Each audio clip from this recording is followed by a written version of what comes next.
TV 9 की team इस वक्त तेल अवीव में मौजूद है और हम इस वक्त ठीक उसी बीच पर मौजूद हैं जहां पर प्रधानमंत्री नरेंद्र मोदी और इजराइल के प्रधानमंत्री बेंजामिन नेतन्याहू समंदर में आपको एक साथ समंदर के तट पर टहलते हुए दिखे थे, बल्कि दोनों साथ में पानी में जाकर और उसके बाद फिर बातचीत करते हुए भी दिखे थे।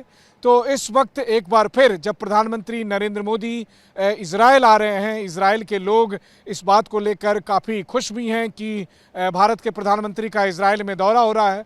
वो उत्साहित भी हैं। लगातार जब वो किसी भारतीय से मिलते हैं, मसलन जब भी टीवी 9 की टीम लोगों से मिलती है, बात करती है, तो वो पूछते हैं कि आपके प्रधानमंत्री इजराइल आ रहे हैं। एक ऐसे वक्त में जब इजराइल में बहुत कम देशों के या कहें कि चुनिंदा राष्ट्राध्यक्ष का विजिट होता है, उस वक्त प्रधानमंत्री नरेंद्र मोदी का यहाँ पर आना इजराइल के लिए बहुत मायने रखता है।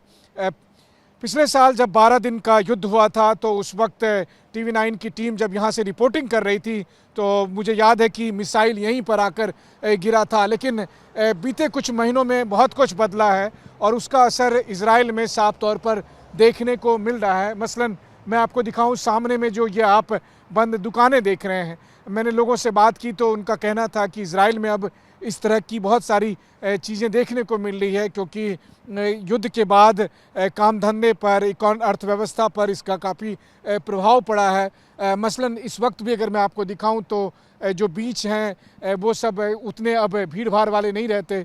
होटल में उतने टूरिस्ट अब आपको नहीं दिखाई देते। कामकाज पे टूरिस्ट की संख्या को लेकर इन सब पर काफ़ी असर पड़ा है। लेकिन हाँ, इन सब के बीच में जो सबसे बड़ी बात है कि इस वक्त इजराइल में दो तरह की तैयारी चल रही है।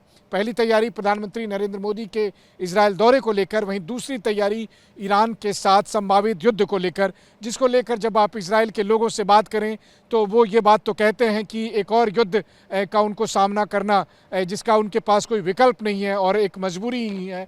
लेकिन फिर वो ये कहते हैं कि इजराइल की सेना, इजराइल की सरकार इस बात को सुनिश्चित करेगी कि इजराइल के लोग सुरक्षित रहें। और वैसे भी 12 दिन का वो मंजर अभी तक वो भूले नहीं हैं जब ईरानी मिसाइल जब इजराइल में आते थे और कैसी तबाही भी मची थी। लेकिन हाँ, एक बात ज़रूर है कि इजराइल के लोग ये मान कर चल रहे हैं कि इस वक्त ईरान के साथ जो स्थिति बनी है, ऐसे में अमेरिका के सपोर्ट के साथ वो इस बार ईरानियन रिजिम को चेंज करने में सफल साबित होंगे और फिर इजराइल के लिए हमेशा हमेशा के लिए वो मुसीबत ख़त्म हो जाएगी। बहरहाल ये देखने वाली बात होगी कि ये सब होता है या नहीं। लेकिन इस बीच टीवी 9 की टीम तेल अवीव से लेकर जेरूसलम और इजराइल के अलग अलग हिस्से से आपको बताएंगी कि क्या कुछ यहाँ पर चल रहा है, चाहे वो प्रधानमंत्री नरेंद्र मोदी का दौरा हो या फिर ईरान को लेकर, जिससे कहा जा रहा है कि कभी भी ट्रंप कोई फैसला लेंगे और उसके बाद फिर यहाँ इस युद्ध का एक नज़ारा देखने को मिल सकता है। कैमरामैन मदन सिंह के साथ मनीष झा, टीवी 9, तेल अवीव, इजराइल।